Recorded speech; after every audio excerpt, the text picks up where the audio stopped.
Love English podcast. Hello, everyone, and welcome back to Love English Podcast. We are so happy to have you here with us today. Hello. Today, we are going to talk about something many English learners experience. It's a feeling that can be very frustrating. That's right. It's that feeling of being stuck. And Leo, you wanted to talk to me about this today, right? Yes. Emma, can I ask you something? I feel a little sad today because of this exact problem. Of course, Leo. What's wrong? You seem down. It's about my English. I feel like I am not improving at all. I really feel like I'm going nowhere. Oh? Why do you say that? From my perspective, I think your English is getting better every day. Thank you for saying that, but I don't feel it inside. I study every week, I watch videos, I read books for beginners, I use apps on my phone. But when I try to speak, the words don't come out right. I still make so many mistakes. It feels like I am stuck in the same place. I completely understand that feeling, Leo. It's a very common experience for English learners. There's a name for it. We call it a plateau. It's a period where you feel like you are not making any progress, even though you are still working hard. A plateau? That's a new word for me. I've never heard that before. Can you spell it? Sure. It's Plateau.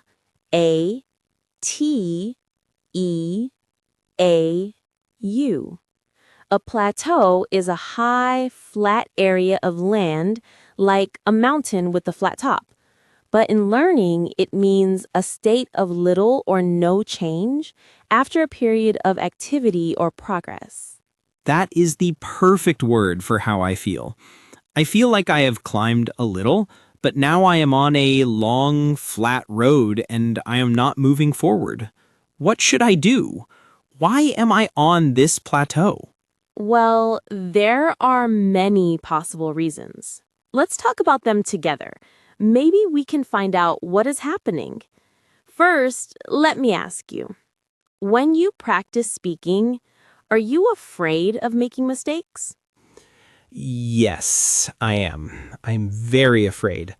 I worry that people will not understand what I am trying to say, or worse, I worry that they will laugh at me because my grammar is wrong or my pronunciation is bad. That is one of the biggest reasons learners get stuck. The fear of making mistakes can stop you from practicing. And if you don't practice speaking, you can't improve your speaking skills. It's a cycle. But mistakes are bad, aren't they? They show that I am not good at English. Not at all. Think about it this way. Mistakes are proof that you are trying. When a baby learns to walk, does it walk perfectly the first time? No, of course not. The baby falls down many times. Exactly. And each time the baby falls, it learns something important about balance and how to move its body. Mistakes in English are the same. Each mistake is a learning opportunity. It shows you what you need to work on. You should not see mistakes as a sign of failure. You should see them as a sign of progress. A sign of progress? That's a very different and positive way to think about it. So you are saying I should not be afraid to make mistakes? That's right. Be brave. Try to speak even if you know you will make mistakes. The goal of communication is to be understood, not to be perfect. Most people are very patient and are just happy that you are trying to speak their language. Okay, I will try to be braver. I will try to see my mistakes as my friends. So the first problem is fear. What's another reason I might be stuck? Let's talk about your study habits. You said you study every week. How often do you study and for how long? Well, I'm very busy during the week with my job, so I usually study for a long time on Saturday and Sunday, maybe 3 or 4 hours each day on the weekend. During the week, I don't have much time at all. I see. This could be another big reason. Learning a language is like exercising.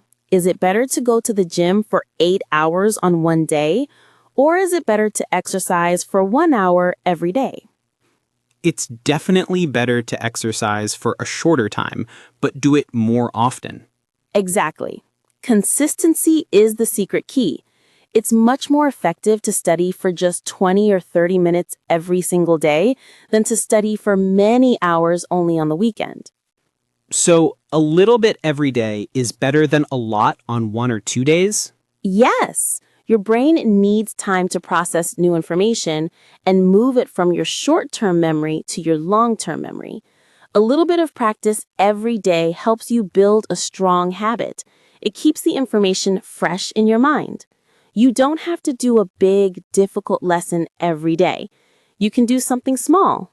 What kind of small things can I do? For example, on Monday, you can listen to one English song and write down the new words. On Tuesday, you can watch a short 5-minute video. On Wednesday, you can use a language app for 15 minutes, or you can listen to a short podcast. That's actually why we created Love English Podcast. We wanted to make simple, daily conversations that beginners can listen to just to get that consistent practice. It helps you improve your listening and learn new words in a natural way. That makes so much sense. I am listening right now. So I can use this podcast as part of my daily routine. That sounds much less stressful than a 4-hour study session. It is. The key is to be consistent. Make English a small part of your daily life, like brushing your teeth. You do it every day without thinking too much about it. Okay, new rules for me. Be brave about mistakes and be more consistent. What else? Let's think about how you study. You said you watch videos and read books. When you are watching a video, what do you do? I usually just turn on the English subtitles and watch and listen. I try to understand the main idea of the story. That's a good start. That is called passive learning. You are receiving information like a sponge, but to really improve, you need to try active learning. Active learning. What does that mean? How is it different? Active learning means you are actively involved in the process. You are doing something with the language. For example, when you watch that video, you can pause it after a sentence you like. Then you can repeat the sentence out loud. Try to copy the speaker's pronunciation and intonation. Oh, I see. So I don't just listen, I also have to speak. Correct. You can also write down new phrases you hear. After the video, you can try to make your own sentences using those new phrases. For reading, don't just read silently in your head. Read the story out loud. This helps your mouth muscles get used to making English sounds. That makes a lot of sense. I am mostly just listening and reading. I'm not producing the language enough. I am not speaking or writing enough myself. It's a very common trap. It's more comfortable to just consume content, but active practice is where the real improvement happens. You have to use the language. You have to speak it, write it, and play with it. I will try to do more active learning. I will repeat sentences from videos and read my books out loud. This is very helpful, Emma. Are there any more reasons why I might be stuck? Yes, there is another big one. It's related to grammar. Do you spend a lot of time studying grammar rules? I do. I have a big, thick grammar book. I try to learn all the tenses, the prepositions, the articles. It's so confusing and boring. I feel like I have to know all the rules before I can speak correctly.